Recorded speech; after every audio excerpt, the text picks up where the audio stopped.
हरे कृष्णा। आप सभी भक्तजनों का दिन शुभ और मंगलमय हो। भगवान श्री राधे कृष्ण जी की कृपा आप सभी भक्तजनों पर सदा बनी रहे। आज सुनिए आषाढ़ मास महात्म्य का अध्याय 25। इससे पहले के अध्याय में आपने जाना था कि किस प्रकार देवराज इंद्र के कहने पर प्रेमलोचा नाम की एक अप्सरा ने कंडू मुनि की तपस्या भंग करने का प्रयास किया और कई दिन तक उनके साथ रहकर रमण किया। जब कंडू मुनि को इसका आभास हुआ तब उन्होंने क्रोध में आकर उस अप्सरा को श्राप दे डाला, जिससे भयभीत होकर वह वापस आकाश मार्ग से जाने लगी। अब जानिए उसके आगे का वृत्तांत। इस प्रकार कंडू मुनि ने जब क्रोध पूर्वक उसे फटकारा तब वह कांपती हुई आश्रम से बाहर निकली और आकाश मार्ग से जाने लगी। उसके अंग अंग से पसीने की बूंदें निकल रही थी और वह वृक्षों के पल्लवों से उन्हें पोंछती जाती थी। ऋषि ने उसके उदर में जो गर्भ स्थापित किया था वह पसीने के रूप में ही बाहर निकल गया। वृक्षों ने उन श्वेत बिंदुओं को ग्रहण किया और वायु ने इन सबको एकत्रित करके एक गर्भ का रूप दिया। फिर चंद्रमा ने अपनी अमृतमय किरणों से उस गर्भ को धीरे धीरे पुष्ट किया। उससे मारीशा नाम की कन्या उत्पन्न हुई जो वृक्षों की पुत्री कहलाई। उसके नेत्र बड़े मनोहर थे। वह प्रचित सत्सो की पत्नी और दक्ष की जननी हुई। इधर महर्षि कंडू तपस्या क्षीण होने पर श्री विष्णु के निवास स्थान पुरुषोत्तम क्षेत्र को गए। वहां संपूर्ण देवताओं से सुशोभित श्री हरि का दर्शन किया। ब्राह्मण आदि चारों वर्णों और आश्रमों के लोग भगवान की सेवा में उपस्थित थे। पुरुषोत्तम क्षेत्र और भगवान पुरुषोत्तम का दर्शन करके मुनि ने अपने को कृतकृत माना और वहां अपनी दोनों बाहें ऊपर उठाकर एकाग्र चित्त से ब्रह्मा पर पार स्तोत्र का जप करते हुए भगवान की आराधना करने लगे। मुनि बोले, व्यास जी, हम परम कल्याण में ब्रह्मा पार स्तोत्र का श्रवण करना चाहते हैं, जिसका जप करते हुए कंडू मुनि ने भगवान विष्णु की आराधना की थी। तब व्यास जी कहने लगे, भगवान विष्णु सबके परम अर्थात अंतिम प्राप्त्य है। वे अपार भव सागर से पार उतारने वाले पर शब्दवाच्य आकाश आदि पंच महाभूतों से परे और परमात्म स्वरूप है। वेदों की भी पहुंच से परे होने के कारण उन्हें ब्रह्मा पार कहते हैं। वे एक दूसरे के लिए पार स्वरूप हैं। उन्हें पाकर जब प्राणी सदा के लिए पार हो जाते हैं, वे पर के भी पर इंद्रिय मन आदि के भी अगोचर हैं। सबके पालक और सबकी कामनाओं को पूर्ण करने वाले हैं। वे कारण में स्थित होते हुए भी स्वयं ही कारण रूप है। कारण के भी कारण हैं। परम कारण भूत प्रकृति के कारण भी वे ही हैं। कार्यों में भी उन्हीं की स्थिति है। इस प्रकार कर्म और कर्ता आदि अनेक रूप धारण करके वे संपूर्ण विश्व की रक्षा करते हैं। ब्रह्मा ही प्रभु है। ब्रह्मा ही सर्व स्वरूप है। ब्रह्मा ही प्रजापति तथा अपनी महिमा से कभी न होने वाला है। वह ब्रह्मा अविनाशी नित्य और अजन्मा है। वही क्षय आदि संपूर्ण विकारों के संकल्प से रहित भगवान विष्णु है। वे भगवान पुरुषोत्तम ही अविनाशी अजन्मा एवं नित्य संपूर्ण विकारों से संपर्क रहित भगवान विष्णु है। वे भगवान पुरुषोत्तम ही अविनाशी अजन्मा एवं नित्य ब्रह्मा है। उनके प्रभाव से मेरे राग आज समस्त दोष नष्ट हो जाए।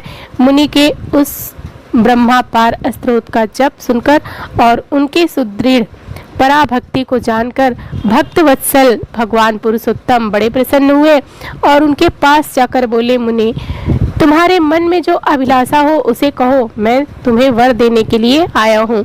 सुब्रत, तुम कोई वर मांगो। देवाधिदेव भगवान चक्रपाणी के यह वचन सुनकर मुनि ने सहसा आंखें खोल दी और देखा गधा शोभा पाते हैं।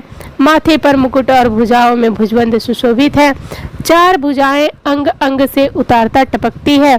सुंदर शरीर पर पीतांबर शोभा दे रहा है।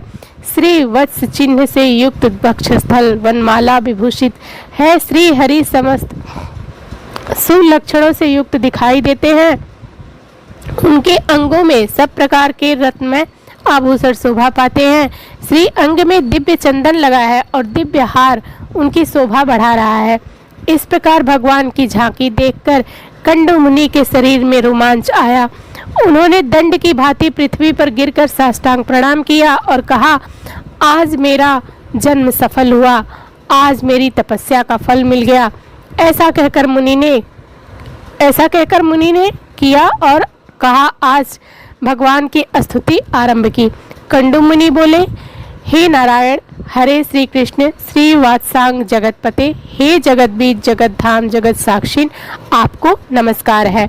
अव्यक्त विष्णु, आप ही सबकी उत्पत्ति के कारण हैं। प्रकृति और पुरुष दोनों से उत्तम होने के कारण आपको पुरुषोत्तम कहते हैं। कमल नयन गोविंद, हे जगन्नाथ, आपको नमस्कार है। आप हिरण्यगर्भ, लक्ष्मीपति, पद्मनाभ और सनातन पुरुष हैं। यह पृथ्वी आपके गर्भ में है। आप ध्रुव और ईश्वर हैं। ऋषिकेश, आपको नमस्कार है। आप अनादि, अनंत और अजय हैं। विजयी पुरुषों में श्रेष्ठ आपकी जय हो। श्री कृष्ण, आप अजीत और अखंड हैं। श्रीनिवास, आपको नमस्कार है। आप ही बादल और धूम, वर्षा और गर्मी करने वाले हैं। आपका पार पाना कठिन है। आप बड़ी ही कठिनाई से प्राप्त होते हैं। दुख और पीड़ाओं का नाश करने वाले हरि, जल में शयन करने वाले नारायण, आपको नमस्कार है। अव्यक्त परमेश्वर, आप संपूर्ण भूतों के पालक और ईश्वर हैं। भौतिक तत्वों से आप कभी शुद्ध होने वाले नहीं। संपूर्ण प्राणी आप में ही निवास करते हैं। आप सभी भूतों के आत्मा है। संपूर्ण भूत आपके गर्भ में स्थित है। आपको नमस्कार है। आप यज्ञ, यजवा, यज्ञर, यज्ञाता और अभय देने वाले हैं। यज्ञ आपके गर्भ में स्थित है। आप श्री अंग सुवर्ण के समान कांतिमान हैं। आप क्षेत्रज्ञ, क्षेत्रपालक, क्षेत्रीय, जितेंद्रिय, क्षेत्रात्मा, क्षेत्र की स्पष्टता आप ही हैं। आपको नमस्कार है। आप ही श्री विष्णु हैं। आप ही श्री हरि और चक्री कहलाते हैं। आप ही श्री हैं। आप ही भूतों के उत्पादक अव्यक्त हैं। सबकी उत्पत्ति के कारण होने से आप भव कहलाते हैं। आप संपूर्ण प्राणियों के भरण पोषण करने वाले, आप ही भूत भावन देवता हैं। आपको अजन्मा और ईश्वर कहते हैं। आप विश्वकर्मा हैं, श्री विष्णु हैं, शंभु हैं और वृषभ की आकृति धारण करने वाले हैं। आप ही शंकर, आप ही शुक्राचार्य, आप ही सत्य, आप ही तप और आप ही जनोक हैं। आप विश्व विजेता, कल्याण में शरणागत, पालक, अविनाशी, शंभु, स्वयंभू, ज्येष्ठ और परायण हैं। आदित्य, ओंकार, प्राण, अंधकार, नाश, सूर्य, मेघ, सर्वत्र विख्यात और देवता के स्वामी ब्रह्मा भी आप ही हैं। सृष्टा, भोक्ता, होता, हविष्य, यज्ञ, प्रभु, विभु, श्रेष्ठ, लोकपति और अच्युत भी आप ही हैं। आप सबके दृष्टा और लक्ष्मीवान हैं। आप ही सबका दमन करने वाले और शत्रुओं के नाश करने वाले हैं। आप ही दिन और आप ही रात्रि हैं। विद्वान पुरुष आपको ही वर्ष कहते हैं। आप ही काल हैं। कला, काष्ठा, मुहूर्त, क्षण और लव सब आपके ही स्वरूप हैं। आप ही स्थानों अर्थात स्थिर रहने वाले हैं। आप ही शुचि, श्रवा अर्थात पवित्र यश वाले हैं। विशाल नासिका वाले अश्वमुख भगवान हग्रीव, महापुरुष विग्रह, आप मधु और कैटभ का नाश करने वाले हैं। आपको नमस्कार है। कंडू मुनि के इस प्रकार की स्तुति करने पर भगवान विष्णु ने प्रसन्न होकर कहा, मुनि श्रेष्ठ, तुम मुझसे जो कुछ पाना चाहते हो उसे शीघ्र ही कहो। तब कंडू मुनि बोले, हे जगन्नाथ, यह संसार अत्यंत दुस्तर और रोमांचकारी है। इसमें दुखों की ही अधिकता है। यह अनित्य और केले के पत्ते की भांति सारहीन है। इसमें ना कहीं आश्रय है ना अवलंब। यह जल के बुलबुलों की भांति चंचल है। इसमें सब प्रकार के उपद्रव भरे हुए हैं। यह दुस्तर होने के साथ ही अत्यंत भयानक है। मैं आपकी माया से मोहित होकर चिरकाल से इस संसार में भटक रहा हूँ, किंतु कहीं भी शांति नहीं पाता। मेरा मन विषयों में आसक्त है। देवेश, इस संसार के भय से पीड़ित होकर आज मैं आपकी शरण में आया हूँ। श्री कृष्ण, आप इस भवसागर से मेरा उद्धार कीजिए। सुरेश्वर, मैं आपकी कृपा से आपकी ही सनातन परम पद को प्राप्त करना चाहता हूँ, जहाँ जाने से फिर इस संसार में नहीं आना पड़ता। श्री भगवान बोली, मुनि श्रेष्ठ, तुम मेरे भक्त हो, सदा ही मेरी आराधना करते रहो।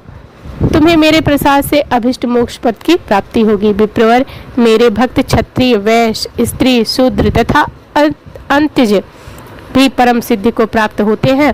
फिर तुम जैसे तपोनिष्ठ ब्राह्मण की तो बात ही क्या है, चांडाल भी यदि उत्तम श्रद्धा से युक्त एवं मेरा भक्त हो तो उसे अभिष्ट सिद्धि प्राप्त होती है, और फिर औरों की तो चर्चा ही क्या।